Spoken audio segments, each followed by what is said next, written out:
mejan du xwedî îkir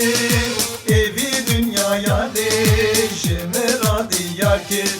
dayka min mejan du xwedî îkir evî dünyaya lêjimi radiyar kir esîranê dûrketime jî dayka xwe baskê min şîkestê mame bêcî esîranê dûrketime jî te dayê baskê min şîkestî mame bêcîwa dayka min delale dayka min şîrîne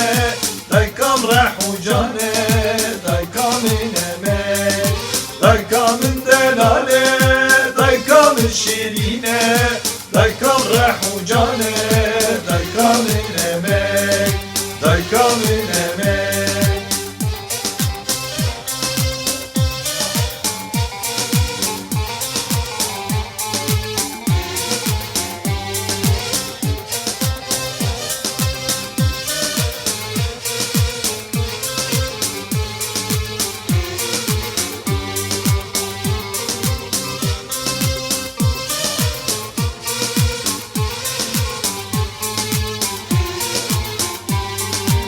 Ez terine dîtime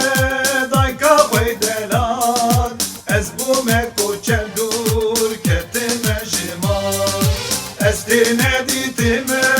dayka xwe delan ez bûme koçel dûr ketime ji mal xweziya min niha bibûma teyrekî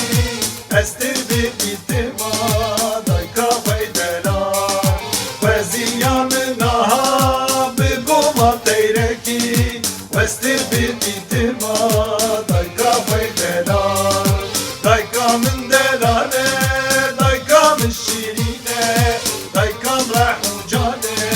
dayka min emek dayka min delale dayka min şîrîne daykam reh û cane dayka min emek dayka min emek dayka min emek dayka min emek